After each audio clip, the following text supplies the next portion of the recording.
السلام علیکم ورحمۃ اللہ وبرکاتہ۔ اعوذ باللہ من الشیطان الرجیم، بسم اللہ الرحمن الرحیم۔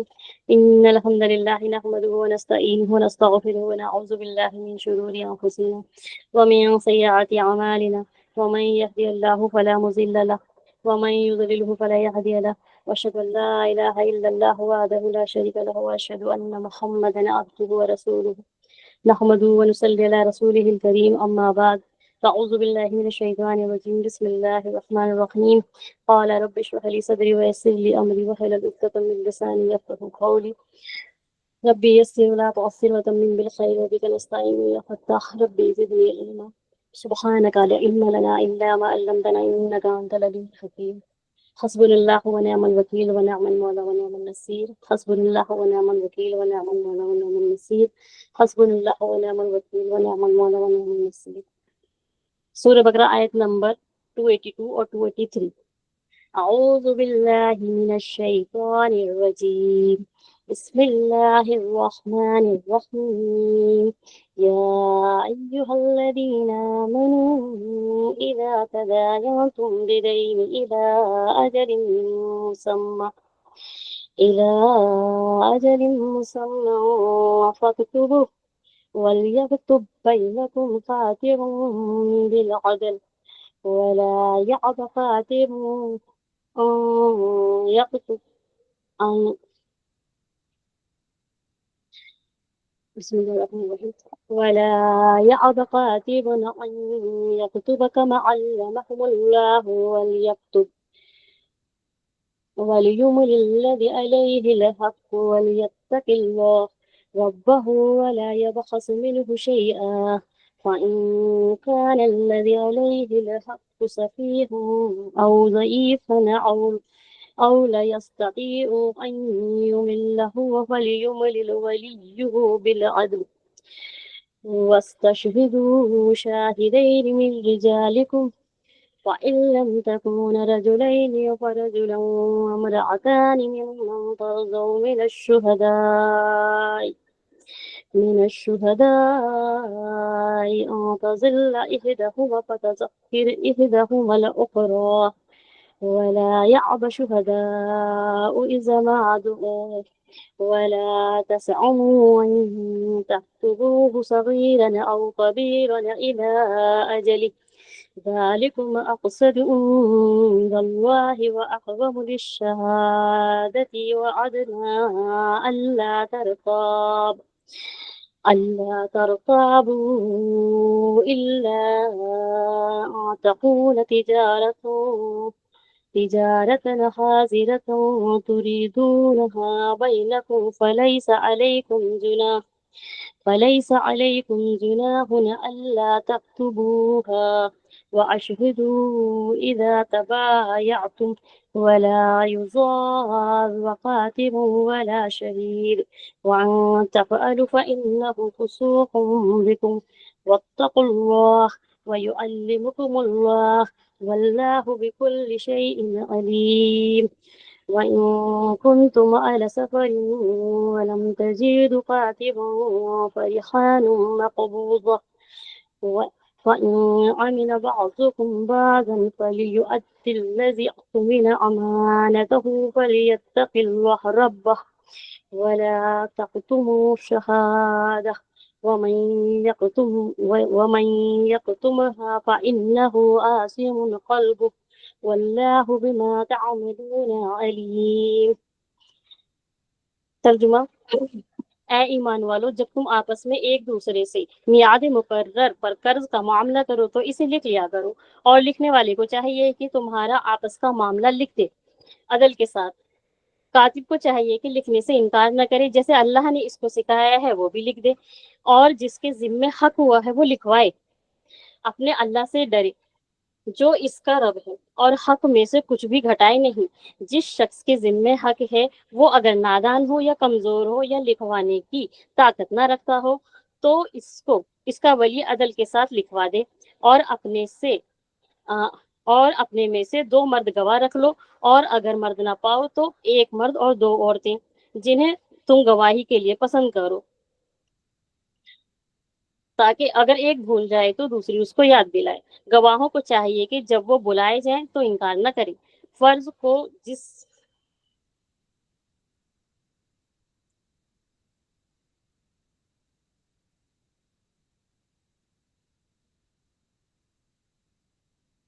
فرض کو جس کی مدت مقرر ہو، خواہ چھوٹا ہو یا بڑا ہو، لکھنے میں کاہلی نہ کرو۔ اللہ کے نزدیک یہ بات بہت انصاف والی ہے اور گواہی کو بھی زیادہ درست رکھنے والی ہے اور شک و شبہ سے بھی زیادہ بچانے والی ہے۔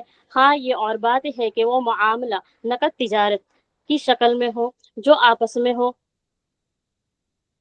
ہو تو لین دین کر رہے ہو تو تم آپس تو اس کے نہ لکھنے میں تمہیں کوئی گناہ نہیں۔ خرید و فروخت کے وقت بھی گواہ مقرر کر لیا کرو، اور نہ لکھنے والے کو نقصان پہنچایا جائے نہ گواہوں کو، اور اگر تم یہ نہ کرو تو تمہاری کھلی نافرمانی ہے۔ اللہ سے ڈرو، اللہ تم کو تعلیم دے رہے ہیں اور اللہ ہر چیز کو خوب جاننے والے ہیں۔ اور اگر آپ سفر میں ہو تو اور لکھنے والا نہ پاؤ تو رہن یعنی کہ گروی جو سامان رکھا جاتا ہے، رہن قبضے میں رکھ لیا کرو۔ اور ہاں اگر آپس میں ایک دوسرے سے امن پر ہو تو جسے امانت دی گئی ہے وہ امانت ادا کرے، اور اللہ تعالیٰ سے ڈرتے رہو جو اس کا رب ہے، اور گواہی کو نہ چھپاؤ، اور جو اسے چھپا لے وہ گناہ گار دل والا ہے، اور جو کچھ تم کرتے ہو اللہ تعالیٰ خوب جاننے والے ہیں۔ سورہ بقرہ آیت نمبر 282۔ اس سے پہلے جو آیتیں گزری ہیں اللہ تعالیٰ نے اس کے اندر ہمیں صدقات کا بتایا کہ صدقہ کہاں کیسے مقبول ہوں گے، شرطیں بتائی اس کے بعد میں اللہ تعالیٰ نے ربا کو حرام کیا، یعنی کہ ربا کو حرام کر دیا اور تجارت کو حلال کر دیا۔ اس کے بعد یہاں پر اللہ تعالیٰ اور بڑے بڑے حکم لے کر آ رہے ہیں۔ یہ قرآن کی سب سے طویل آیت ہے، اور خرید و فروخت اور لین دین کے معاملے میں اللہ تعالیٰ ہمیں سکھا رہے ہیں کہ کس طریقے سے آپ نے معاملات کرنے ہیں۔ جس طریقے سے یہ قرآن کی سب سے طویل آیت ہے، ایسے ہی امام ابو حنیفہ رحمۃ اللہ علیہ نے جو بیع اور شرع کا باب باندھا ہے وہ بھی سب سے طویل ہے، یعنی کہ اس میں جتنے زیادہ مسئلے مسائل ہیں وہ بہت زیادہ باریکی سے لیے گئے ہیں۔ تو یہ چیز ہمیں سمجھ لینا بہت زیادہ ضروری ہے کہ جو بھی لقمہ ہمارے پیٹ میں جاتا ہے، اگر ایک لقمہ بھی حرام کا جائے گا تو وہ نہ ہماری عبادتوں کو صحیح ہونے دے گا، نہ ہماری زندگی کو صحیح ہونے دے گا، اور ہماری آخرتوں کو اور خراب کرے گا۔ اس کے ضمن میں ایک جو حدیث گزرتی ہے، حضرت عمر فاروق رضی اللہ تعالیٰ عنہ کے پاس ایک شخص آئے جو پہلے کاہنی کا کام کرتے تھے، یعنی کاہن وہ جو ستارے وغیرہ نجوم وغیرہ کو دیکھ کر کچھ وہ بتا دیتے ہیں کہ ہاں یہ ہونے والا ہے، وہ ہونے والا ہے، وہ والا۔ تو انہوں نے ان کو کچھ کھانے کے لیے دیا، حضرت عمر فاروق رضی اللہ تعالیٰ عنہ نے اس کا ایک لقمہ کھا لیا۔ پھر انہوں نے بعد میں پوچھا کہ یہ تم کہاں سے لائے؟ تو انہوں نے کہا کہ پہلے میں کاہن کا کام کیا کرتا تھا، تو میرا گزر اس طرف ہوا جنہیں میں نے کچھ بتایا تھا تو انہوں نے مجھے یہ دیا تھا۔ تو اس لقمے کے اندر جانے سے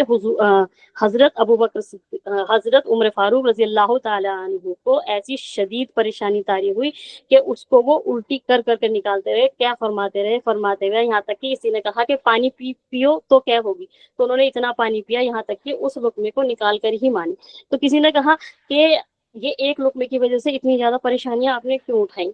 تو حضرت عمر فاروق رضی اللہ تعالیٰ عنہ بولے کہ اگر میری جان نکل جاتی تب بھی میں اس لقمے کو نکالتا، کیونکہ حرام کا ایک لقمہ سب کچھ برباد کر دیتا ہے۔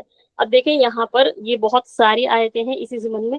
پہلے تو یہ ہو گیا کہ جب ربا حرام ہو گیا، اور اس کے بعد میں کئی لوگ ایسے ہوتے ہیں تو بیاج تو بالکل حرام کر دیا اللہ تعالیٰ نے، اب وہ صدقہ بھی نہیں لیں گے کیونکہ ان کا ضمیر گوارا نہیں کرتا، تو صدقہ لیں گے نہیں، ربا بالکل حرام ہو گیا۔ اب کون سی صورت بچتی ہے؟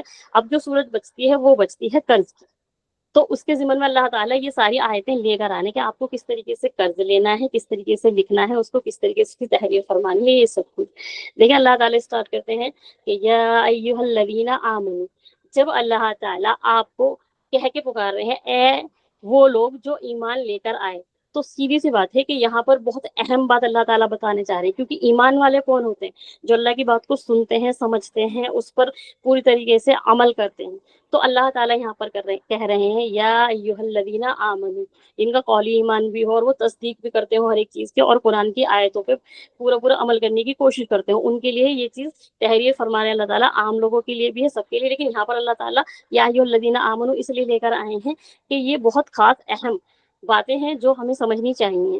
اب دیکھیں ایک مادہ رکھا ہے اللہ تعالیٰ نے نسیان کا، نسیان بولتے ہیں بھولنے کو، تو انسان کے اندر یہ مادہ ہے کہ وہ بھول جاتا ہے، تو یہ شروع سے ہی رہا ہے۔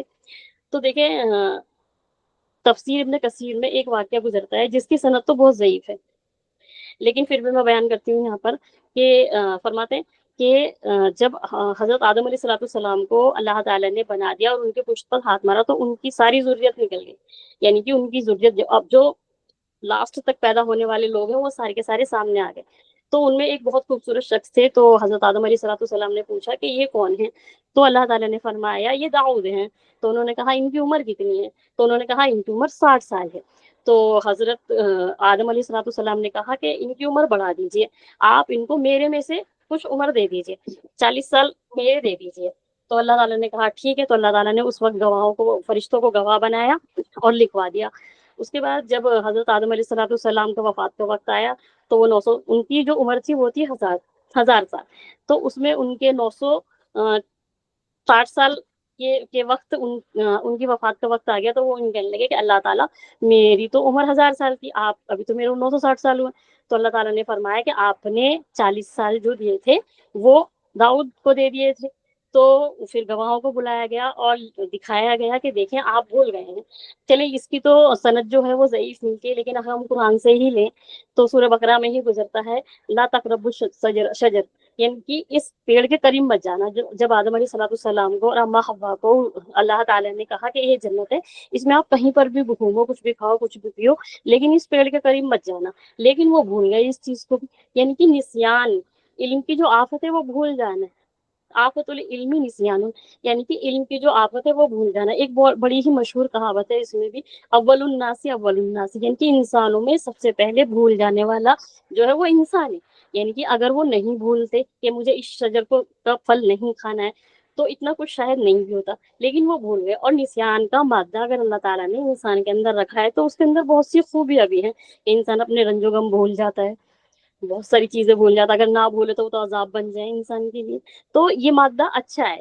تو اس میں اگر دیکھیں جو حفظ کرتے ہیں یا حفظ قرآن کرتے ہیں ان کو لکھنے کی ضرورت نہیں پڑتی، لیکن اگر یہ قرض کی لین دین ہے، یہ سب کچھ ہے، اگر ہم اسے نہیں لکھیں گے اور اس پہ گواہ مقرر نہیں کریں گے تو سیدھی سی بات ہے ہم تھوڑے دن بعد ہمارے دماغ سے نکل جائے گا۔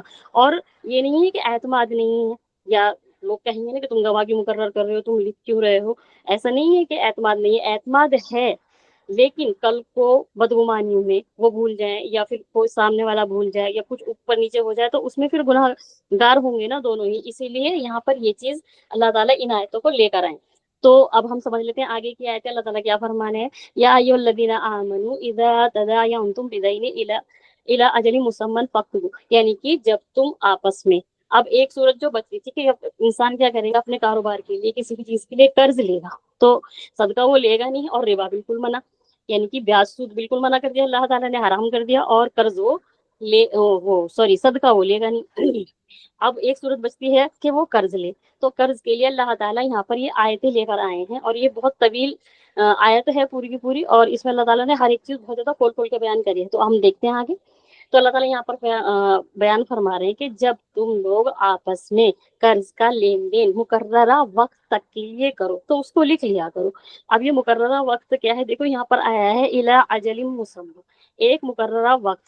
اب یہ مقررہ وقت جو ہے اور اس کے آگے جو لے کر آئے ہیں مسمى، یعنی کہ اس کو نام بھی دے دیا کرو، اس کی ڈیٹ بھی لکھ دیا کرو، کتنے مہینے پر دو گے وہ بھی لکھ دیا کرو، مہینہ، ڈیٹ، سب کچھ تحریر میں جو لکھا جائے گا، جو دستاویز تیار ہوں گے اس میں ایک ایک چیز لکھی جائے گی کہ اس چیز کا کتنا وزن ہے، یہ چیز کتنے کی ہے، یا یہ مطلب اس کا کیا ریٹ ہے، اگر یہ 1000 روپے میں نے تمہیں دیے تو اس کا آدھا کیا کتنا ہوتا ہے، 500 ہوتا ہے۔ تو یہ چیزیں بھی لکھی جائیں گی اس کے اندر، یعنی کہ اگر میں آپ کو 2000 روپے ادھار دے رہی ہوں تو میں یہ بھی لکھوں گی اس کا آدھا 1000 ہوتا ہے، کیوں؟ اس وجہ سے کہ کل کو اگر یہ ہو جائے کہ وہ 2000 کا ایک زیرو اور بڑھا لے 20000 کر لے، تو اگر آدھا لکھا ہوا ہے تو پتہ تو چل جائے گا نا کہ اس کا ڈبل اتنا تھا، تو یہ چیز بھی لکھی جائے گی، وزن بھی لکھا جائے گا، اور ایک مقررہ وقت۔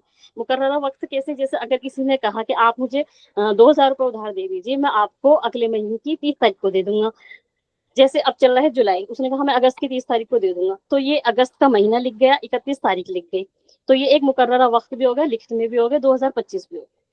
تو اگر ہم اس کو نہیں لکھیں گے جیسے کئی لوگ کہتے ہیں کہ ہم فلاں دے دیں گے، فلاں ڈے دے دیں گے، یعنی کہ جب ہماری فصل کٹے گی ہم جب دے دیں گے، جب گرمی آئیں گی تب ہم دے دیں گے. تو ایسی گول مول بات نہیں کرتی اللہ تعالیٰ. یہاں پر جو یہ مسمہ لے کر آئے ہیں وہ اسی لیے لے کر آئے کہ مقررہ وقت کو بھی آپ نے پوری طریقے سے لکھ دینا ہے.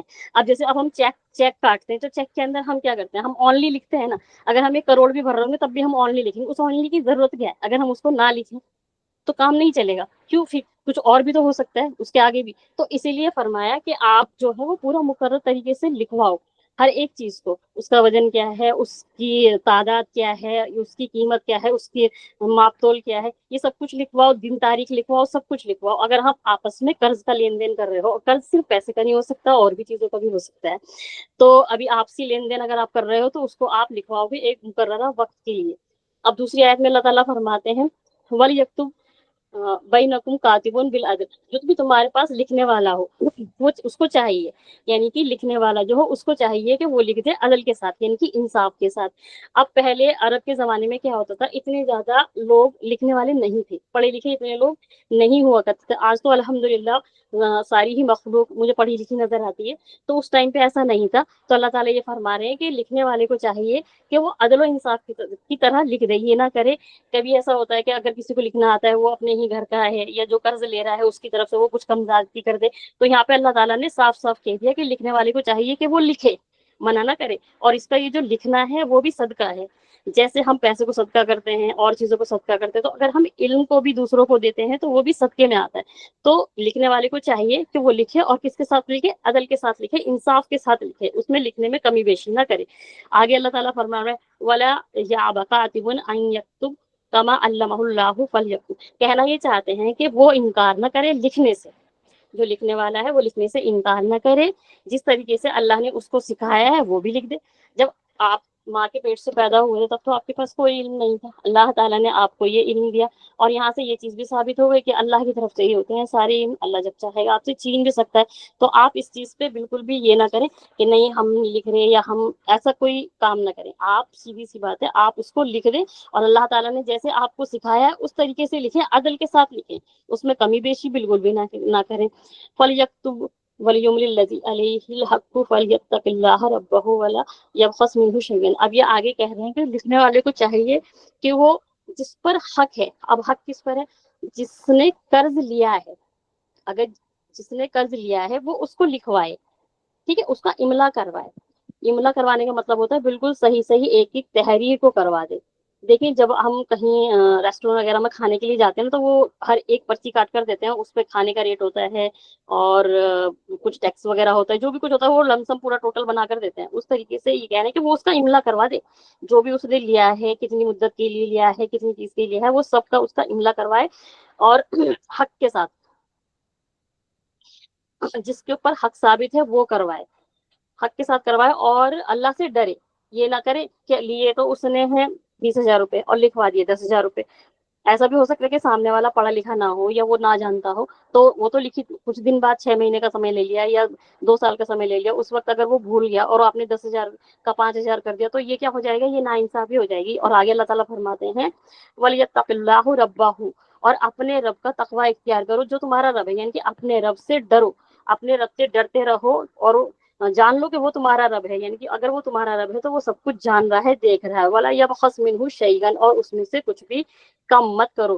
ایسا نہ کر دو کہ تم لے تو 20,000 روپے رہے ہو لیکن اس میں سے آپ نے لکھوا دیے 15,000 یا 10,000 یہ سوچ کر کہ یہ سامنے والے کو کیا ہی پتہ چلے گا، اتنے دن میں بھول بھی جائے گا. تو ہمیں ایسا بالکل نہیں کرنا. اللہ تعالیٰ یہاں پر کہہ رہے ہیں کہ جس پر حق ہے وہ چاہیے، اس کو چاہیے کہ لکھوائے، یعنی کہ جس نے پیسہ لیا ہے، جو قرض دار ہے وہ لکھوائے ایک ایک چیز کہ میں نے 20,000 روپے لیے ہیں، میں فلاں دن دوں گا، میں فلاں ڈیٹ لکھواتا ہوں، یہ سب کچھ وہ لکھوا دے. تو اللہ تعالیٰ یہاں پر کہہ رہے ہیں کہ جس کے اوپر حق ثابت ہوا ہے وہ اس کو لکھوائے، اور پورے عدل و انصاف کے ساتھ لکھوائے، اللہ کا خوف رکھتے ہوئے لکھوائے، اور اس میں سے کچھ بھی کمی زیادتی نہ کرے.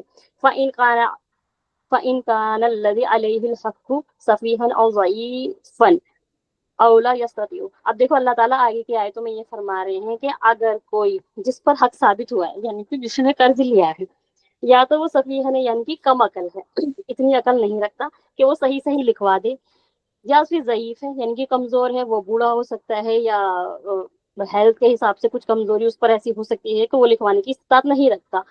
اور آگے فرماتے ہیں لا یستطیع ان یمل کہ اگر وہ اتنی استطاعت نہیں رکھتا اس چیز کی کہ وہ املا کر کے لکھوا دے، ایک ایک چیز کو بتا دے، یعنی کہ کئی لوگ اتنے بھی پڑھے لکھے نہیں ہوتے تھے اس وقت پہ کہ اس کو رقم ہی لکھنی آتی ہو یا کچھ اور ہی لکھنا ہوتا تو یا ان چیز کو اس کی سمجھ ہو، تو اللہ تعالیٰ یہاں پر نا کئی چیزیں فرما رہے ہیں، یا تو وہ کم عقل ہو، یا تو پھر وہ کمزور ہو، یا وہ اس کی استطاعت نہ رکھتا ہو۔ اب یہاں استطاعت سے معنی نا یہ بھی ہو سکتے ہیں کہ وہ کمزور ہو سکتا ہے، یا پھر کم عقل ہو سکتا ہے، یا پھر اس کی زبان کوئی اور ہو سکتی ہے۔ اب دیکھیں، اب لکھنے والا تو ہے وہ عربی میں لکھ رہا ہے، لیکن اگر اس کو اجمی کوئی زبان دے دی جائے، جیسے انگلش دے دی جائے، اس کو انگلش سمجھ میں نہیں آ رہی، تو یہاں پر کیا فرما رہے ہیں آگے اللہ تعالیٰ کہ ہوا فَلْيُمْلِلْ وَلِيُّ بِالْعَدْلِ، یعنی کہ جو اس کا ولی ہے پھر وہ اس کو عدل کے ساتھ لکھوا دے۔ اب یہ ولی کون ہوگا؟ ٹھیک ہے، یا تو کم عقل ہے، ضعیف ہے، یا استطاعت نہیں رکھتا، اس میں سے کوئی بھی ان کا ولی بن جائے گا۔ ولی جس پر پورا اعتماد ہوگا، جس پر پورا بھروسہ ہوگا، وہ کوئی گھر کا بھی ہو سکتا ہے، یا پھر وہ انسان جو بہت زیادہ سمجھدار ہو، یا پھر اگر ایسا شخص ہے کہ جو لینگویج ہی نہیں جانتا، جس کو لینگویج معلوم ہی نہیں ہے اور اس کو سمجھ میں نہیں آتا، وہاں پر آپ کو مترجم کی ضرورت پڑے گی، یعنی کہ ایک ترجمہ کرنے والا ہوگا، وہ آپ کو ترجمہ کر کے دے گا۔ جیسے ادر کنٹریز میں ہم لوگ کے نیتا وغیرہ جاتے ہیں یا باہر کے لوگ یہاں پر آتے ہیں تو ایک مترجم ساتھ میں ہوتا ہے، یعنی کہ ٹرانسلیٹر، وہ کیا کرتا ہے وہ اس کا ترجمہ کر کے آپ کو بتا دیتا ہے کہ یہ کہہ رہے ہیں۔ تو اسی طریقے سے اگر کوئی استطاعت نہیں رکھتا، لینگویج اس کی الگ ہے، یا وہ اس کی بولی الگ ہے، یا بالکل اس کو سمجھ میں نہیں آ رہی ہے یہ چیز، تو کیا چاہیے اس کے ولی کو چاہیے کہ وہ اس کو عدل کے ساتھ لکھوا دے۔ اللہ تعالیٰ آگے یہاں پر یہ فرما رہے ہیں کہ اس کو چاہیے کہ وہ اس کو عدل و انصاف کے ساتھ لکھوا دے، بالکل بھی اس میں کمی بیشی نہ کرے۔ وَاسْتَشْهِدُوا شَاهِدِينَ مِنَ رِجَالِكُمْ، اور آگے فرما رہے ہیں کہ تم گواہ کر لیا کرو اپنے میں سے 2 آدمی، کہ ایک تو لکھوانا ہوگی، اللہ تعالیٰ نے ساری ڈیٹیل یہاں پر دے دی کہ آپ کو کس طریقے سے لکھوانا ہے، ٹھیک ہے۔ پہلے لکھنے والا منع نہیں کرے گا، وہ عدل کے ساتھ لکھ دے گا۔ دوسرا، جیسا اللہ نے اس کو سکھایا ہے عدل و انصاف کے ساتھ لکھنا، وہ ویسے ہی لکھے گا، ٹھیک ہے۔ پھر جس پر قرض ہے، وہ جو مطلب مقروض ہے، جس نے قرض لیا ہے، وہ املا کروائے ایک ایک چیز کا، یعنی کہ ایک ایک چیز کی تحریر کروائے، ایک ایک چیز کی ڈکٹیشن کروائے کہ یہ ایسے ہے، یہ ایسے ہے، یہ ایسے، وہ لکھوائے، اور حق کے ساتھ لکھوائے، اللہ سے ڈرتے ہوئے لکھوائے، اور کسی بھی چیز میں کمی بیشی نہ کرے۔ پھر اللہ تعالیٰ آگے فرما رہے ہیں کہ اگر جس پر حق ثابت ہوا ہے، یعنی کہ جس نے قرض لیا ہے، جو مقروض ہے، اگر وہ عقل نہیں رکھتا، یا تو پھر وہ ضعیف ہے یا کمزور ہے، یا پھر وہ اس چیز کی استطاعت نہیں رکھتا کہ وہ اس کا املا کر سکے، یعنی کہ اس کو نہیں پتا وزن کیا ہوتا ہے، کلو کیا ہوتا ہے، یا پھر کتنے پیسے لکھوانے ہیں، کیسے لکھوانے ہیں، مہینہ کیا ہے، یہ سب کچھ اگر اس کو نہیں پتا، یا پھر اس کی لینگویج الگ ہے، تو اس کو چاہیے کہ وہ اس کے ولی آ کر عدل کے ساتھ لکھوا دیں۔ آگے اللہ تعالیٰ فرما رہے ہیں کہ تم اپنے میں سے، یعنی کہ اپنے مردوں میں سے 2 گواہوں کو مقرر کر لیا کرو، 2 گواہوں کو مقرر کر لیا کرو، اور اگر 2 گواہ نہ ملے، آگے فرماتے ہیں اللہ تعالیٰ فَإِن لَّمْ يَكُونَا رَجُلَيْنِ فَرَجُلٌ وَامْرَأَتَانِ مِمَّن تَرْضَوْنَ مِنَ الشُّهَدَاءِ، کہنا یہ چاہتے ہیں کہ آپ اپنے میں سے 2 آدمیوں کو گواہ بنا لو، اور اگر 2 آدمی نہ ملے تو 1 مرد اور 2 عورتیں گواہ بنا لاؤ، ٹھیک ہے، اور جن کو تم پسند کرتے ہو۔ اب دیکھیں یہاں پر بہت سارے لوگ آتے ہیں اس دنیا میں، بہت سارے لوگ ہیں، کسی بھی چلتے پھرتے مرد کو تو آپ گواہی دینے کے لیے نہیں بلا لیں گے، یعنی کہ آپ کو اس پر یہ اعتماد ہونا چاہیے کہ کل گواہی کے لیے اگر میں اس کو بلاؤں تو یہ حق کے ساتھ گواہی دے، سچ کے ساتھ گواہی دے، میرے ساتھ انصاف کر سکے، سامنے والے کے ساتھ انصاف کر سکے، یعنی کہ وہ آپ کا پسندیدہ ہونا چاہیے، آپ کو اس پہ اعتماد ہونا چاہیے، بھروسہ ہونا چاہیے، ان میں سے گواہ بناؤ۔ ایسا نہیں ہے کہ آپ کو گواہ بنانے کے لیے کہہ دیا تو آپ 300 روپے میں گواہ خرید لاؤ گے، جیسے کورٹوں میں ہوتا ہے، ٹھیک ہے، کورٹ میرج کرنے جاتے ہیں اور 500 روپے میں گواہ خرید لیا، 600 روپے دوبارہ کوئی پوچھنے والا پیدا نہیں، تو ایسے گواہ اللہ تعالیٰ منظور نہیں کرتے۔ اللہ تعالیٰ کو تو گواہی ان کی چاہیے جو عدل کے ساتھ کریں، ٹھیک ہے، اور شرط بھی ہے اس کے اندر۔ دیکھیں پھر آگے فرماتے ہیں، اس میں نا بڑا ایک اشکال پیدا کرتی ہیں عورتیں، پہلے تو نہیں ہوا کرتا تھا، لیکن دیکھیں نعوذ باللہ، پہلی بات تو یہ کہ جب اللہ کا حکم ہے تو ہمیں اس میں بالکل بھی کوئی اپنی نکتہ چینی کرنی نہیں ہوتی، لیکن پھر بھی آج کی عورتیں یہ کہتی ہیں کہ عورتوں کی آدھی گواہی کیوں ہے بھائی، عورتیں کیا کسی سے کم ہے؟ عورتیں پڑھنے میں آگے، لکھنے میں آگے، ہر چیز میں آگے، وہ تو تمہارے کو خلقت کر کے دے رہی ہیں، بچے پیدا کر کے دے رہی ہیں، تمہارا گھر چلا رہی ہیں، سب کچھ چلا رہی ہیں، پھر عورتوں کی آدھی گواہی کیوں ہے؟ تو اللہ تعالیٰ اس چیز کے بارے میں فرماتے ہیں کہ مرد جو ہے عورت کے مقابلے میں کبھی ہے۔ اللہ تعالیٰ فرماتے ہیں کہ مرد جو ہے وہ عورت کے مقابلے میں کبھی ہے۔ دوسری چیز، عورت جو ہے وہ اپنے یہ سائنٹیفک ہے، تو دیکھیں اس کے ساتھ بہت ساری چیزیں گزرتی ہیں، اس کی باڈی جو بنائی گئی ہے وہ خلقت کے لیے بنائی گئی ہے، سیوا کی مطلب اپنی فیملی کی خدمت کے لیے بنائی گئی ہے، اس طریقے کا ہی اس کا باڈی اسٹرکچر، لیکن اس کی زندگی میں کئی مرحلے گزرتے ہیں، بڑی ہوتی ہے جب مرحلہ گزرتا ہے، جب وہ پریگننٹ ہوتی ہے تب اور الگ مرحلہ ہوتا ہے، پھر پریگنینسی کے بعد الگ مرحلہ ہوتا ہے، اور لاسٹ میں الگ مرحلہ ہوتا ہے. تو ان سب چیزوں سے گزرنے کے بعد میں جب ہارمونس چینج ہوتے ہیں تو بہت ساری چیزیں، عقل جو ہوتی ہے وہ کام کرنا بند کر دیتی ہے. سائنٹیفک یہ چیز پروون ہے کہ جب عورت حاملہ ہوتی ہے تو اس کی عقل سکڑ جاتی ہے، اور جب ولادت ہو جاتی ہے اس کے بعد میں اس کی عقل کھل جاتی ہے. اور یہ بھی مشاہدہ کیا گیا کہ ولادت کے بعد میں عورت کسی نہ کسی طریقے سے ڈپریشن میں چلی جاتی ہے، اس کو اب چیزیں یاد نہیں رہتی، یا پھر اس کا ذہن نہیں لگتا، کنسنٹریٹ پوری طریقے سے نہیں کر پاتی وہ. تو سائنس تو یہ کہتی ہے، لیکن اللہ تعالیٰ یہاں پر اس وجہ سے کہہ رہے ہیں کہ دیکھیں اللہ تعالیٰ نے آگے ان کے لیے ہی فرمایا ہے کہ اگر وہ بھول جائیں تو دوسری اسے یاد دلا دے. تو یہ تو ہماری ہی سہولت کے لیے اللہ تعالیٰ نے ہمارے لیے ایک اور کھڑا کر دیا. اگر خدا نہ خواستہ ہم کسی وجہ سے، اپنے بچوں کی وجہ سے، حمل کی وجہ سے، یا کوئی اور پین کی وجہ سے، کسی اور درد کی وجہ سے، ہارمون چینجنگ کی وجہ سے اگر ہم بھول گئے، یا ہم پریشانی میں ہیں، دقت میں ہیں، اگر ہم بھول گئے تو دوسری تو کھڑی ہیں کہ وہ یاد دلا دیں گی کہ یہ عدل اور انصاف اس طریقے سے تھا، آپ یہ بھول رہی ہیں.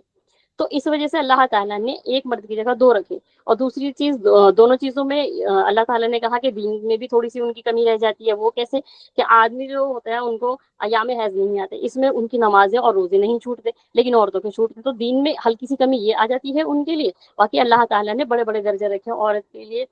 کہ جب پوچھا گیا کہ سب سے پہلا درجہ کس کا ہے، تو ماں کا ہے، ماں کا ہے، ماں کا ہے، 3 بار فرمایا. تو عورت کتنی بڑی چیز ہے، ماں کے پیروں میں جنت ہے. تو اس چیز پر بحث کرنا عورتوں کے لیے میں تو نہیں سمجھتی کہ مناسب ہے. پہلی بات تو یہ ہے کہ اللہ کا حکم ہے تو اس کو چپ چاپ سے ہمیں مان لینا چاہیے. تو آج کی یہ جو نیو جنریشن ہے یہ ان سب چیزوں سوالوں کو اٹھاتی ہے کہ وائی وی، ہم کیوں، ہمیں کیوں آدھا کر دیا گیا، یعنی کہ ہماری آدھی کیوں مانی جا رہی ہے. تو ان کو یہ سب چیزیں سمجھنی چاہیے کہ یہ ایسا نہیں ہے، اور جس کے لیے اللہ تعالیٰ نے جس چیز کو بنایا ہے اس چیز سے وہی کام لیا جا سکتا ہے. اب سپوز دیٹ اب ہم واشنگ مشین میں برتن تھوڑی دھو سکتے ہیں. آپ کراکری ڈال دیجیے اس کے اندر، ٹوٹ پھوٹ کے نکلے گی. تو عورت کا جو کام ہے وہ عورت ہی کرے گی، اور مرد کا جو کام ہے وہ مرد ہی کرے گا. تو آج کے جو معاشرے نے یہ چیز بھی اپنا رکھی ہے کہ نہیں بھائی مرد عورت بنی جا رہے ہیں، عورت مرد بنی جا رہی ہے. تو ان چیزوں سے بھی بچنا چاہیے ہم کو. اور آگے اللہ تعالیٰ نے خود ہی فرمایا کہ اگر ان میں سے ایک بھول جائے، وہ کسی بھی وجہ سے ہو سکتا ہے، بچوں کی مشغولی ہو سکتی ہے، حمل کی پریشانی ہو سکتی ہے، درد ذرا ہو سکتا ہے، کچھ بھی ہو سکتا ہے وٹ ایور. تو اگر اس کی وجہ سے وہ بھول جا رہی ہے، یا اور کوئی ٹینشن کی وجہ سے وہ بھول جا رہی ہے، تو دوسری اس کو یاد دلا دے. تو یہاں پر ایک چیز یہ بھی اللہ تعالیٰ نے فرما دی. اب دیکھیں آگے اللہ تعالیٰ فرما رہے ہیں وَلَا يَأْبَ الشُّهَدَاءُ إِذَا مَا دُعُوا، اور جو گواہ ہیں وہ انکار نہ کریں گواہی دینے سے جب ان کو بلایا جائے. اب یہاں پر ایک بات غور طلب کرنے کی بہت زیادہ ضرورت ہے کہ دیکھیں اللہ تعالیٰ پوری بات فرماتے ہیں، کبھی بھی اپنی بات ادھوری نہیں فرماتے. اللہ تعالیٰ کہہ رہے ہیں کہ جو گواہ ہیں ان کو چاہیے کہ وہ بالکل بھی انکار نہ کریں، مگر کہ جب بلائے جائیں ایسا نہ ہو کہ ان کو طلب ہی نہیں کیا گیا اور پھر وہ آ کر اپنے آپ ہی گواہی دے جا رہے ہیں. تو اس طریقے سے نہ کریں. جب تم کو بلایا جائے تب تم گواہی دو، جتنی بات پوچھی جائے اتنی بات کرو، اس سے زیادہ بات نہ کرو. تو اللہ تعالیٰ یہاں پر کہہ رہے ہیں کہ جو گواہ بنائے گئے ہیں، جو گواہ مقرر کیے گئے ہیں، ان کو بلایا جائے تو وہ بالکل بھی انکار نہ کریں اپنی گواہی دینے سے. حق کو چھپانے سے منع فرمایا ہے اللہ تعالیٰ نے کہ حق کو مت چھپاؤ. ایک مومن کبھی بھی حق کو نہیں چھپاتا. اگر وہ اللہ کے حق کو چھپا لے، رسول کے حق کو چھپا لے، دین کے حق کو چھپا لے تو کیسے کام چلے گا. تو یہاں پر یہ جو گواہی ہے یہ کون مقرر کر رہا ہے؟ تو اللہ تعالیٰ ہی مقرر کر رہے ہیں ہمارے لیے کہ تم گواہ بنو، اور جب گواہ بن جاؤ تو پھر تم انکار مت کرو، مگر کہ کب؟ جب تم بلائے جاؤ، جب تم طلب کیے جاؤ. بنا طلب کے اگر تم جا رہے ہو نا تو ناپسندیدہ ہے. اور اگر آپ کو طلب نہیں کیا گیا، آپ پہنچ گئے وہاں پر، لگے اپنی کہ یہ بھی وہ بھی 10 باتیں اور بتائے جا رہے ہیں وہاں پر، تو ایسا نہیں کرنا ہے. آپ کو جب طلب کیا جائے آپ جائیں، بالکل بھی منع نہ کریں، کیونکہ اللہ تعالیٰ یہاں پہ اس کا حکم کہہ رہے ہیں کہ وہ بالکل منع نہ کریں گواہ جب ان کو بلایا جائے. اور اگر آپ کو طلب نہیں کیا جا رہا تو آپ آرام سے بیٹھیں، آپ شانتی پکڑیں. اس کے بعد آگے اللہ تعالیٰ فرما رہے ہیں وَلَا تَسْعَمُوا أَن تَكْتُبُوهُ صَغِيرًا أَوْ كَبِيرًا إِلَىٰ أَجَلِهِ، کہنا یہ چاہتے ہیں کہ تم لکھنے میں سستی مت کرو. یعنی کہ جب آپ کو لین دین کرنا ہو، قرض آپ نے لینا ہو، تو آپ اس کے اندر سستی مت کرو، کاہلی مت دکھاؤ، چاہے وہ چھوٹا ہو یا بڑا ہو، چاہے آپ کا قرض چھوٹا ہو یا تو بڑا ہو. الا اجلی، اور اس کو لکھو ایک مقرر وقت کے ساتھ، وہی مقررہ طے شدہ میعاد کے ساتھ. ٹھیک ہے. یہاں پر اللہ تعالیٰ یہ فرما رہے ہیں کہ تم بالکل بھی سستی مت کرو لکھنے میں، کہ کبھی ایسے بات ٹال دو کہ نہیں ہم نہیں لکھ رہے اور پھر بعد میں بھول جاؤ. دیکھیں اس میں نا ایک صحیح بخاری کی ہے حدیث گزرتی ہے، واقعہ ہے یہ، اور یہ صحیح بخاری میں 7 بار گزرا ہے. تو ابن عباس رضی اللہ تعالیٰ عنہ راوی ہیں اس کے کہ نبی پاک صلی اللہ علیہ وسلم فرماتے ہیں، ایک بنی اسرائیل میں 2 آدمیوں کا قصہ بیان کرتے ہیں وہ، کہ ایک آدمی نے دوسرے شخص سے 1000 روپے 1000 دینار ادھار مانگے. تو انہوں نے کہا گواہ کون ہے؟ تو انہوں نے کہا اللہ گواہ ہے۔ تو اس مفہوم بتا رہی ہوں، پھر انہوں نے ان کو وہ 10,000 دینار دے دیے۔ جب 1,000 دینار انہیں مل گئے تو وہ پانی کے سفر پہ چلے گئے، یعنی کہ جو سمندر کے سفر ہوا کرتے تھے پہلے، بزنس کیا کرتے تھے لوگ، وہاں پر چلے گئے۔ تو جب انہوں نے ایک وقت جو مقرر کر لیا تھا وہ وقت پورا ہونے کو آیا، تو انہوں نے سوچا کہ اب یہ رقم مجھے واپس کرنی ہے، واپس کرنی ہے۔ تو وہ سمندر کے کنارے کھڑے رہے کہ کوئی کشتی مل جائے، کچھ مل جائے، تو کوئی آ جائے تو میں یہ رقم ان کی میں واپس کر جاؤں، کیونکہ مقررہ وقت آنے والا ہے۔ انہوں نے بہت انتظار کیا، بہت انتظار کیا، جب کوئی نہیں ملا تو انہوں نے ایک لکڑی کو لیا، اس میں پھاڑا، اس میں انہوں نے دینار ڈالے اور اس میں لیٹر بھی ڈال دیا ساتھ کے ساتھ۔ اس میں لکھ دیا کہ فلاں فلاں ڈے آپ کے میرے کو یہ پیسے دینے تھے، میں نے آپ سے ایسے سے ادھار لیے تھے، اللہ کو گواہ بنایا تھا، میں سمندر میں ڈال رہا ہوں، سمندر سے کہہ دیا کہ اب یہ تیرے ذمے ہے، تو حقدار کو پہنچا دے۔ اس کے بعد میں یہ ہوا کہ جس کو لینا تھا وہ بھی آ گیا سمندر کنارے کے، یہاں سے گئے تھے یہیں آئیں گے، تو وہ سمندر کنارے پہنچا، دیکھا دور دور تک کوئی کشتی نہیں، صبح سے لے کے شام ہو گئی۔ جب شام ہو گئی، شام کے وقت وہ کہنے لگے شاید نہیں آئیں گے، تو وہ واپس جانے لگے، تو انہوں نے وہ لکڑی کا ٹکڑا دکھا، وہ اس کو اٹھا کے ایسے ہی لیں گے کہ چل جلانے کے کام آ جائے گا۔ جب وہ گھر پہ جا کے انہوں نے پھاڑی جلانے کے لیے، تو اس میں سے وہ دینار بھی نکلے اور ان کا لیٹر بھی نکلا، وہ جو لکھت میں انہوں نے دیا تھا کہ فلاں فلاں میں نے آپ سے ایسے ایسے لیے تھے، میں ایسے ایسے بھیج رہا ہوں، مجھے کشتی وغیرہ نہیں ملی۔ اس کے بعد میں جب ان کا ادھر آنا ہوا تو پھر سے وہ ان شخص کے پاس گئے کہ شاید ان کو نہ ملے ہوں، تو ان کو وہ دینار دینے لگے، تو انہوں نے پھر انکار کر دیا کہ دیکھیں جو آپ نے بھیجے تھے، کیونکہ آپ نے اللہ کو گواہ بنایا تھا، آپ نے اللہ سے ہی کہا تھا، تو میرے پاس وہ چیز پہنچ چکی ہے، اب آپ یہ مت دیں۔ تو کہنے کا مطلب یہاں پر یہ ہے کہ دیکھیں یہ جو حدیث پیارے نبی صلی اللہ علیہ وسلم سے مروی ہے، تو یہ کس لیے کہ دیکھو ایک مقررہ وقت تھا، اس پہ اس نے کوشش کی اللہ کی طرف سے، دیکھو کوئی ذریعہ نہیں تھا، نہ کوئی ناؤ تھی، نہ کوئی کشتی تھی، نہ کچھ تھا، اور سمندر تھا گہرا اور بہت دور کا سفر۔ تو جب ان کو لگا کہ بھائی کوئی پاسبلٹیز ہے ہی نہیں اور وقت تو آ گیا، تو اللہ کے نام سے انہوں نے وہ اس میں ڈال کر دے دیا لکڑی میں، اور وہ اللہ تعالیٰ نے ان کو پہنچا دیا۔ تو آگے اللہ تعالیٰ اسی چیز کو دیکھیں فرماتے ہیں چھوٹا ہو یا بڑا ہو اس کو لکھنے میں کاہلی مت کرو، یعنی کہ جو مقررہ وقت ہے اس کو آپ لکھ لو۔ اگر قرضہ دے رہے ہو تو اس کو لکھ لو، چاہے آپ چھوٹا دو یا بڑا دو، لیکن اس کو لکھنا آپ کے لیے ضروری ہے۔ اب دیکھو آگے اللہ تعالیٰ فرماتے ہیں ذالکم اقسط عند اللہ واقوم للشہادۃ ادنی اللہ، کہ یہ جو ہے تمہارے لیے زیادہ انصاف کی بات ہے، یہ اللہ کے نزدیک یہ بات بہت انصاف والی ہے، اور گواہی کو بھی زیادہ درست کرتی ہے، رکھنے والی ہے اور شک و شبہ کو دور کرنے والی ہے۔ یعنی کہ آپ کا یہ جو لکھنا ہے، آپ کا یہ جو گواہ بنانا ہے، یہ سارے کے سارے کیا ہیں، یہ آپ کو اللہ کے نزدیک زیادہ انصاف پسند دکھاتے ہیں، ٹھیک ہے، اور آپ کی گواہیوں کو درست کرتے ہیں۔ یعنی کہ جو آپ گواہی دے رہے ہیں اس پہ ایک مقررہ وقت پر آپ پہنچ رہے ہیں، آپ اس پہ گواہی دے رہے ہیں، تو اگر وہ گواہی کو بھی درست کرنے والی ہے، اور آگے اللہ تعالیٰ فرماتے ہیں وَأَدْنَا إِلَّا تَرْتَابُوا إِلَّا أَن تَكْتُبُوا، یعنی کہ وہ آپ کے شک و شبہ کو بھی ختم کرنے والی ہے۔ اب یہاں پہ دیکھو شک و شبہ کا اللہ تعالیٰ کیوں لے کر آئے، ترتابو کیوں لے کر آئے، وہ اس وجہ سے لے کر آئے کہ دیکھیں اگر لکھا ہوا نہیں ہوگا تو آبویس سی بات ہے اس کے اندر شک و شبہ پیدا ہونے والی بات ہو سکتی ہے، کہ کسی کو آپ نے 2,000 دے دیے، تو اگر وہ بھول گیا 6 مہینے کے اندر، اور ہوتا ہے بھول جاتے ہیں ہم، لکھت میں نہیں ہوتا ہمارے پاس میں تو ہم بھول جاتے ہیں، لیکن لکھی بھی اگر ہمارے پاس تحریر ہوتی ہے، کچھ ڈاکیومنٹس ہوتے ہیں، ہم ان کو کھول کر دیکھتے ہیں، ہمیں یاد آ جاتا ہے کہ یہ اتنی اتنی دونوں کے سگنیچر ہو رکھے ہوتے ہیں، گواہوں کے سگنیچر ہو رہے ہیں، اگر وہ کرتا ہے ان دونوں میں سے کوئی بھی تو گواہوں کو بلا لیتے ہیں۔ تو اللہ تعالیٰ یہی کہہ رہے ہیں کہ شک و شبہ کو بھی ختم کرنے والا ہے، کہ جس میں کبھی کبھار شک و شبہ پڑ جاتا ہے، اور اس میں دیکھیں پڑھ کر بہت سی پرابلمس ہم لوگوں کے آگے ہی آتے ہیں، اللہ تعالیٰ ایسے ہی ہمیں کوئی چیز نہیں سکھاتے۔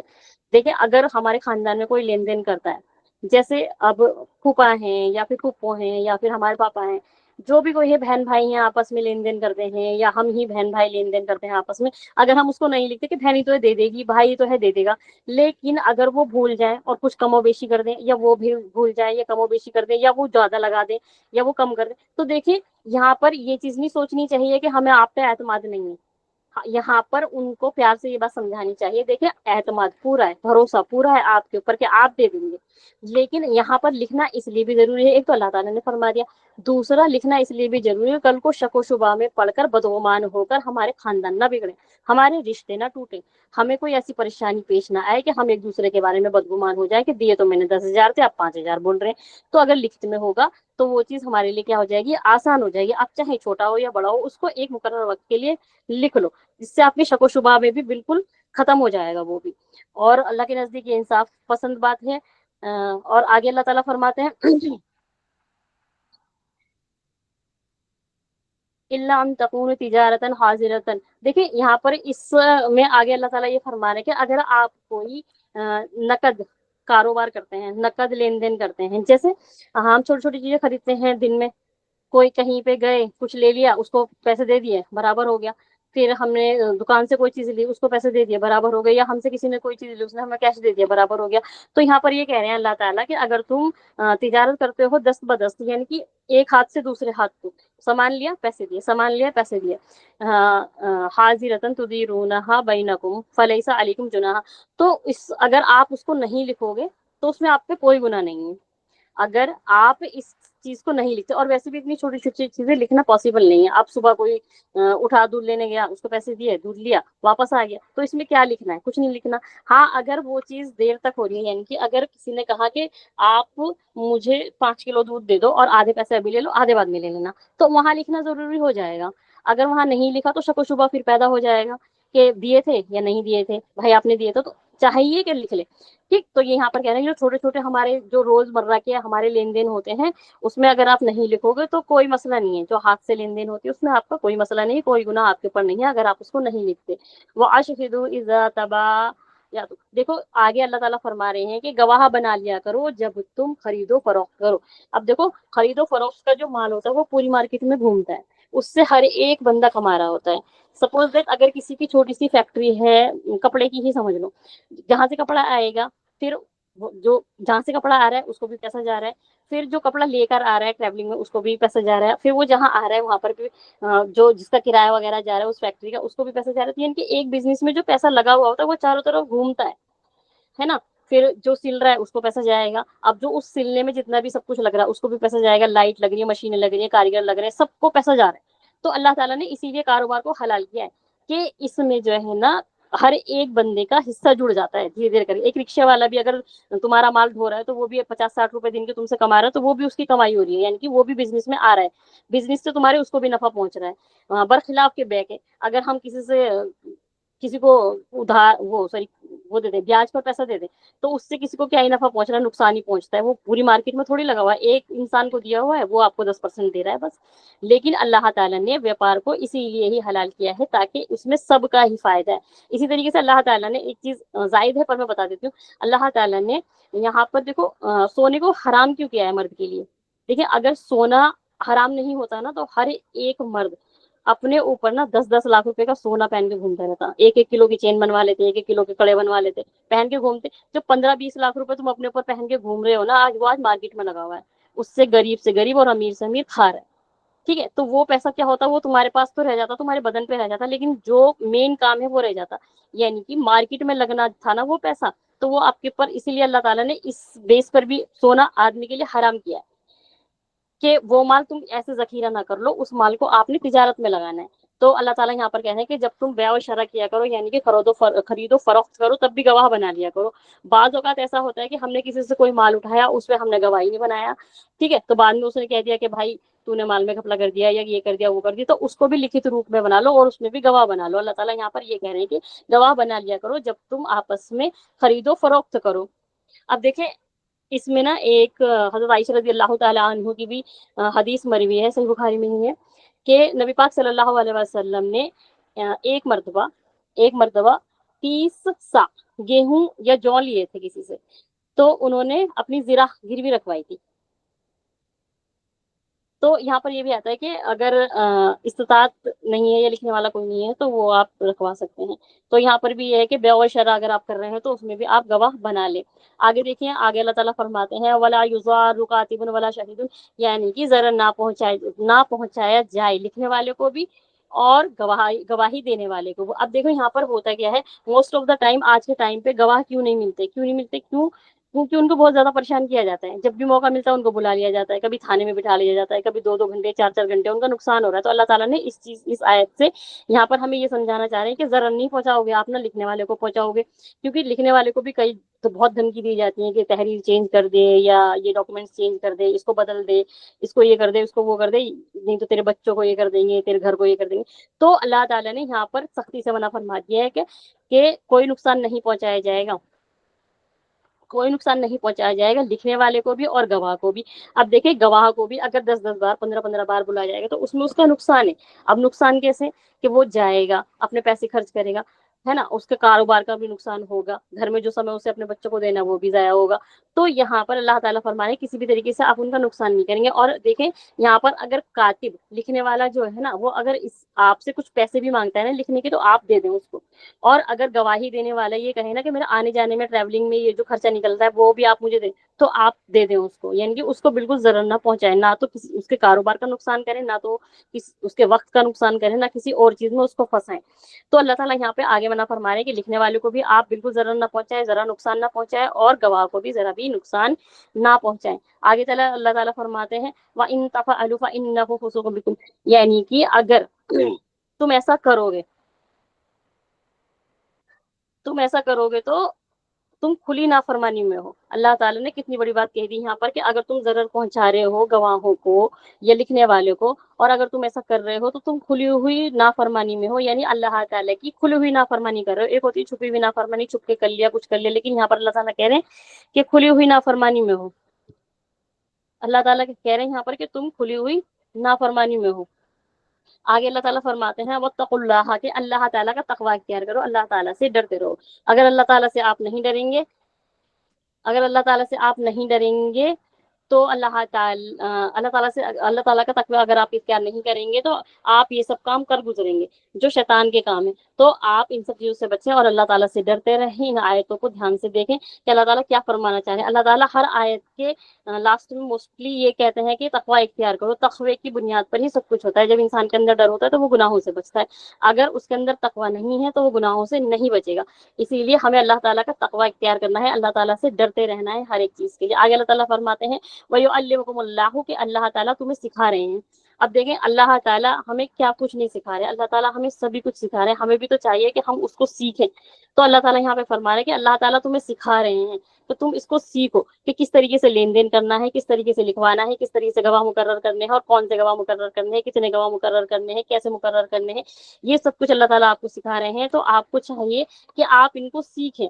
آگے اللہ تعالیٰ فرماتے ہیں واللہ بکل شیء علیم، اور اللہ تعالیٰ ہر چیز کا جاننے والا ہے، ہر چیز کا دیکھنے والا ہے، جاننے والا ہے، اور بخوبی جاننے والا ہے کہ تم کیا کر رہے ہو۔ تو آگے کی جو آیت نمبر 283 میں اللہ تعالیٰ آگے ایک اور حکم بیان فرما رہے ہیں وَإِن كُنتُمْ عَلَىٰ سَفَرٍ وَلَمْ تَجِدُوا كَاتِبًا فَرِحَانٌ مَّقْبُوضٌ، کہنا یہ چاہتے ہیں کہ اگر تم لوگ سفر میں ہو، اگر تم سفر میں ہو ولم یجدوا، اور نہ پاؤ کاتبن کوئی لکھنے والا، اگر تم سفر میں ہو اور کوئی لکھنے والا نہ پاؤ، فَرِحَانٌ مَّقْبُوضٌ، تو تم کیا کیا کرو، اپنے قبضے میں رہن لے جا کرو۔ دیکھو رہن کہتے ہیں کوئی بھی ایسا سامان جو گروی رکھا جائے اس کو رہن کہتے ہیں۔ اب دیکھیں جو قرض دینے والا ہے، اب کاتب کوئی نہیں، لکھنے والا کوئی نہیں، کوئی لکھت پڑھت نہیں ہے اس پر، تو اس کو کیا کرنا ہے، اللہ تعالیٰ کہہ رہے ہیں کہ تم رہن میں کچھ نہ کچھ لے لیا کرو۔ جو پیچھے حدیث میں نے سنائی تھی وہ یہی تھی کہ اللہ تعالیٰ کہ نبی پاک صلی اللہ علیہ وسلم نے جب وہ 30 سا گیہوں لیے تھے تو اس میں اپنی زرہ گروی رکھوائی تھی۔ تو یہاں پر اللہ تعالیٰ یہ فرما رہے ہیں کہ اگر لکھنے والا آپ کو نہیں ملتا تو آپ کیا کریں، آپ کوئی بھی چیز گروی اس کی رکھ لیں امانت کے طور پر۔ آگے اللہ تعالیٰ فرما رہے ہیں فَإِنْ أَمَنَ بَعْضُكُمْ بَعْضًا، اگر تم ایک دوسرے سے امن میں ہو، یعنی کہ آپ کو یقین ہو، اعتماد ہو پوری طریقے سے، تو آپ کیا کرو،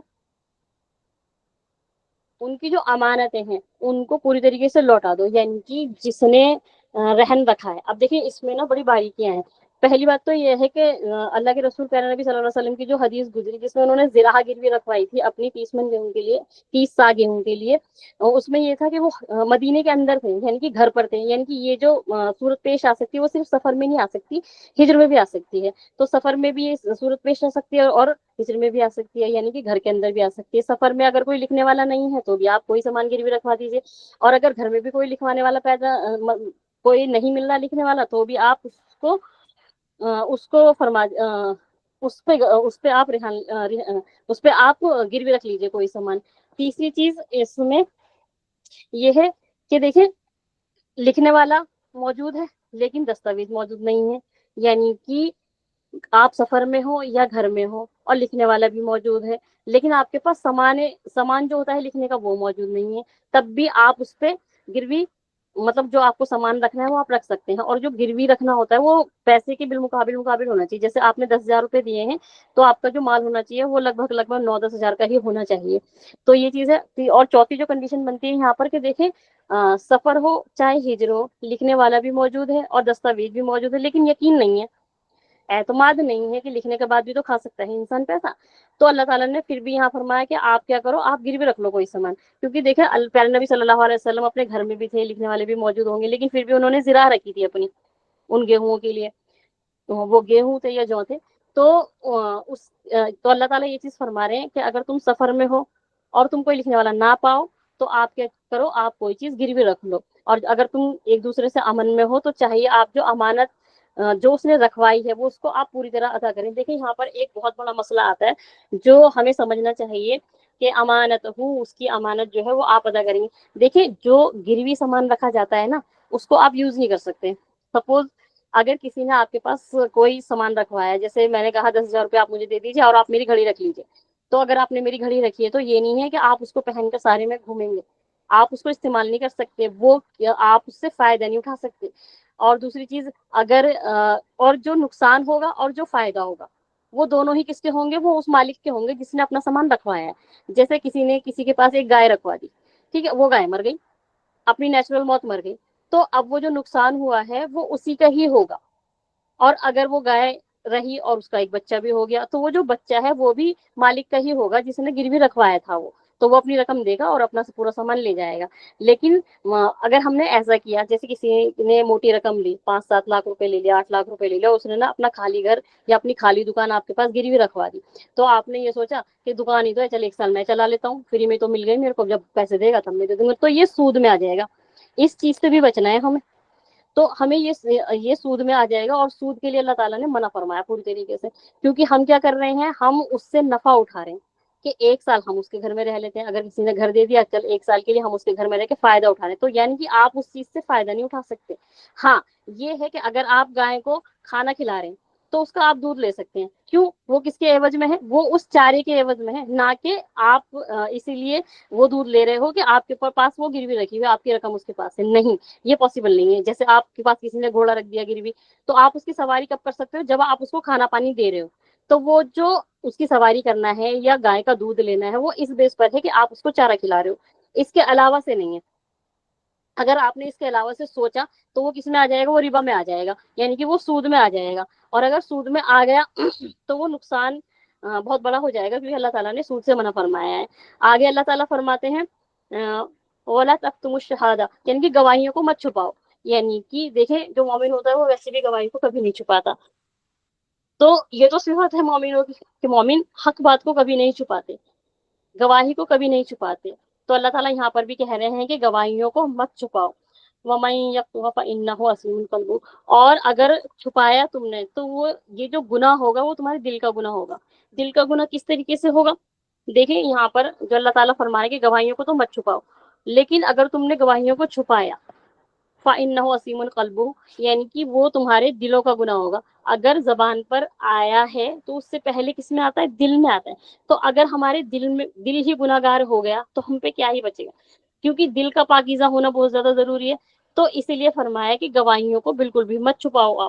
اگر آپ نے گواہیوں کو چھپا لیا، آپ نے شہادت کو چھپایا، چاہے وہ کسی چیز کی بھی ہو، حق کی ہو، کسی بھی چیز کی شہادت ہو آپ اس کو نہیں چھپاؤ، یہاں پہ منع فرمانے اللہ تعالیٰ. اور یہ گواہی خاص طور سے جو ہے وہ ان کے لیے یہ جو یہ قرض لین دین چل رہا ہے اس کے لیے اللہ تعالیٰ فرما رہے ہیں. باقی اور بھی کوئی گواہی ہے تو آپ اسے تو حق بھی ہونا چاہیے، اپنی طرف سے نہیں جوڑنا، حق بھی ہونا چاہیے.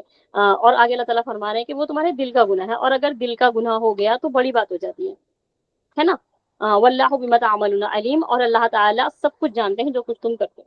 یعنی کہ اللہ تعالیٰ ان ہر چیز سے واقف ہیں جو تم کیا کرتے ہو، چاہے آپ تم دل میں چھپا کے کرو یا تمہارے دل میں وہ خیال آیا بھی نہیں ہے آنے والا، اللہ تعالیٰ اس سے بھی واقف ہے.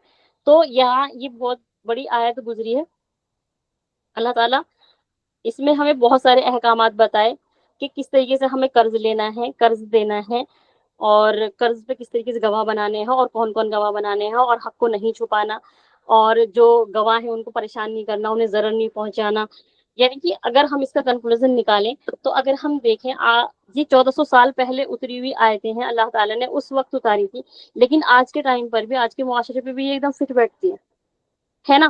کیوں آج ہم ایسے معاملہ تو کرتے ہیں نا کہ کوئی کمزور ہے، اس نے کسی کو پیسے دے دیے، پھر وہ بھول گیا، پیسے دیے بھول گیا، پھر بعد میں روتا پھرتا. دیکھیں ایک بڑی پیاری حدیث ہے کہ 3 لوگوں کی اللہ تعالیٰ دعا قبول نہیں کرتے. ایک تو وہ شخص جو قرض دے اور گواہ نہ بنائے اور پھر روتا پھرے لوگوں کے سامنے، تو اللہ اس کی دعا قبول نہیں کرتے. ایک وہ شخص جو جس کی بیوی بدکار ہے لیکن وہ اس دنیا میں تو گاتا ہے لیکن طلاق نہیں دیتا، اللہ تعالیٰ اس کی بھی دعا قبول نہیں کرتے. تیسرا وہ شخص ہے جو یتیم کے مال کو اس کے بالغ ہونے سے پہلے اس کو دے دیتا ہے. تو ان تینوں کی دعا قبول نہیں ہوتی. تو یہاں پر جو کنکلوژن نکلتا ہے ان آیتوں کا یہ نکلتا ہے کہ جب بھی آپ قرض کی لین دین کریں اس پہ گواہ بنا لیں اور اس کو لکھت میں رکھ لیں، اور ایک مقررہ وقت کے لیے ٹالم ٹولی والی بات نہ کریں کہ گرمیوں میں دے دوں گا، سردیوں میں دے دوں گا، جب فصل کٹے گی جب دے دوں گا، کیونکہ وہ چیزیں آگے پیچھے ہوتی رہتی ہیں.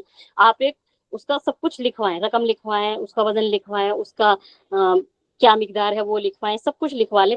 پہلی بات تو یہ ہے. اور لکھوانے کے بعد آپ اس پر 2 گواہ بھی بنوا لیں اور عدل کے ساتھ لکھوائیں. پہلی چیز تو یہ ہے گواہ جو ہونا چاہیے وہ عادل ہونے چاہیے. ہمیشہ ہی گواہی جو مانی جاتی ہے وہ عادل انسان کی مانی جاتی ہے. دیکھیں ایک بڑا مسئلہ ہے کہ جب کوئی آدمی اپنی بیوی پہ بدکاری کا الزام لگاتا ہے تو اللہ تعالیٰ قرآن میں فرماتے ہیں کہ 4 گواہ لے آؤ. اگر وہ 4 گواہ نہیں لا پاتا تو اس میں ہی 80 کوڑے لگتے ہیں اور زندگی بھر کے لیے اس کی گواہی قبول نہیں کی جاتی. یہ قرآن کا حکم ہے. تو جو عدل و انصاف نہیں کرتا اس کی گواہی قبول نہیں ہوتی. تو یہاں پر اللہ تعالیٰ یہی فرما رہے ہیں کہ جو لکھنے والا ہے وہ بھی عدل سے لکھے، اور جو اس کا ولی لکھوا رہا ہے، یعنی کہ جو لوگ استطاعت نہیں رکھتے بالکل بھی، یعنی کہ وہ کم عقل ہیں یا کمزور ہیں یا پھر لکھنے پہ استطاعت نہیں رکھتے یا پڑھے لکھے نہیں ہیں یا پھر ان کی زبان کچھ الگ ہے یا اور بھی کوئی مسئلہ ہے ایسا کہ وہ بالکل نہیں لکھ سکتے یا بہت چھوٹے ہیں، تو جو لکھوانے والا ان کا ولی ہے وہ بھی عدل و انصاف کے ساتھ لکھوائے. ایک طرف جھکاؤ نہ ہو جائے اس کا کہ نہیں یہ میرا کچھ جانکار ہے تو میں کچھ لکھ دوں، اس پہ آسان پڑ جائے گا، تو ایسا نہ کرے، بالکل عدل و انصاف کے ساتھ لکھوائے. پھر گواہی کے بارے میں آیا کہ 2 مردوں کو گواہ بناؤ اور پھر 2 عورتیں یا 1 مرد، اگر مرد نہیں ملتے دونوں تو 2 عورتیں لیں 1 مرد لیں. اور ان عورتوں کو چاہیے کہ اگر ایک بھول جائے تو پھر دوسری اس کو یاد دلا دے.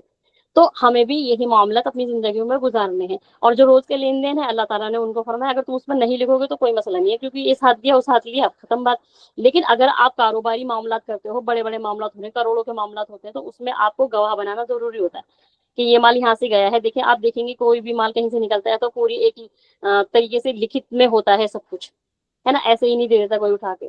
اور اگر ہم کوئی معاملہ کرتے ہیں تو ہمیں ایک رسید ملتی ہے اس چیز کی. جیسے ہم نے کوئی بھاری سامان خریدا، گولڈ کا خریدا یا کسی اور چیز کا خریدا، تو وہ ہمیں ایک سلپ دیتا ہے کہ ہمیں کچھ کل کو چینج کروانا ہے یا کچھ کروانا ہے، تو وہ سلپ ہم لے جا کے دکھاتے ہیں، تب وہ کہیں جا کے چینج کرتا ہے. اگر ہم وہ سلپ نہ دکھائیں تو ہمیں وہ مال چینج کر کے نہیں ملے گا. وہ کہے گا کہاں سے لیا ہے، کیوں لیا ہے، کس لیے لیا ہے، ہمیں کیا پتا، ہے نا. رسید کیا ہے؟ تو اس رسید کے طور پر بھی یہ چیز لین دین میں ہوتی ہے. تو بڑے اگر معاملے کرتے ہیں، جیسے ہمیں کسی کا بیانہ دینا ہے، مکان لینا ہے، یہ سب چیزیں، تو اس پر گواہ بنانے ضروری ہے. اور سرکاری دستاویز وغیرہ جو ہوتے ہیں وہ لکھت میں دینے ضروری ہو جاتے ہیں. تو اللہ تعالیٰ وہاں پر بھی یہ فرما رہے ہیں کہ اگر بڑا کاروبار کرتے ہو آپ لوگ لین دین کا تو اس میں آپ گواہ بنا لو. اور اللہ تعالیٰ آگے فرماتے ہیں کہ اللہ کا تقوی اختیار کرو، اور جو ایسا کرے گا وہ ہی نافرمانوں میں سے ہے. وہ کھلا ہوا نافرمان ہے. اللہ تعالیٰ فرماتے ہیں کھلا ہوا نافرمان ہے، یعنی کہ وہ ایسا نہیں ہے کہ چھپ کر رہا ہے، وہ بالکل کھلے عام کر رہا ہے. اور اگر اللہ کے حکم کو کھلے عام نافرمانی کری جائے تو اس کا عذاب بڑا ہے. ان سب چیزوں سے بچنا چاہیے. تو کنکلوژن یہی نکلتا ہے کہ عدل و انصاف کے ساتھ ہم کو چاہیے کہ ہم ان آیتوں کو غور و فکر کریں اور قرض کا لین دین اسی طریقے پر رکھیں. تاکہ ہمارے آگے نہ ہم بھولیں، نہ شک و شبہ پیدا ہو، نہ ہمارے خاندانوں میں خرابیاں پیدا ہو، نہ بھائی بہنوں میں لڑائیاں ہوں، نہ باپ بھائی میں لڑائیاں ہوں، تو اس طریقے نہ دوستوں میں لڑائیاں ہوں. تو قرض لین دین جب بھی آپسی قرض کریں تو اس میں لکھ لیا کریں، اور اس میں یہ نہیں ہونا چاہیے کہ اعتماد نہیں ہے یا بھروسہ نہیں ہے اس لیے لکھوا رہے. نہیں، ان کو بھی سمجھائیں کہ یہ لکھت میں جو ہے وہ اس لیے ہے کہ آپ کل کو بدگمان نہ ہو جائیں کہ میں نے اتنا دیا تھا، آپ نے اتنا لیا تھا. کل کو اگر میں بھی آپ بھول جائیں یا میں بھول جاؤں یا کوئی تیسرا بندہ بھول جائے تو لکھا ہوا تو ہے، آپ اس میں دیکھ لینا. تو یہ چیزیں ہیں جو اللہ تعالیٰ ہمیں ان آیتوں کے ذریعے سے سمجھانا چاہ رہے ہیں. اور دوسری چیز کہ اگر ہم کسی کا حق مار لیں، کسی کا پیسہ مار لیں، تو وہ بہت زیادہ بڑی بات ہو جاتی ہے. کیونکہ وہی چیز جو میں نے اسٹارٹنگ میں بولی تھی کہ اگر ہمارے معاملات صحیح ہو جائیں گے تو ہماری عبادات بھی صحیح ہو جائیں گی، ہماری اور چیزیں بھی صحیح ہو جائیں گی. تو سب سے پہلے ہمیں کیا کرنا ہے، انسان یہ سوچتا ہے کہ کامیابی جو ہے وہ اسباب میں ہے. یعنی کہ اگر ہمیں بڑا گھر مل گیا، بڑا ٹی وی مل گیا، بڑی دنیا مل گئی، بڑا پیسہ آ گیا ہمارے پاس، ہم دبئی گھومنے چلے گئے، یہ کامیابی ہے. دنیا کی نظر میں یہ کامیابی ہوتی ہے، لیکن اسباب میں کامیابی نہیں ہوتی. اسبابوں کے ساتھ اللہ کے حکم کو بجا لانا ہی کامیابی ہوتی ہے.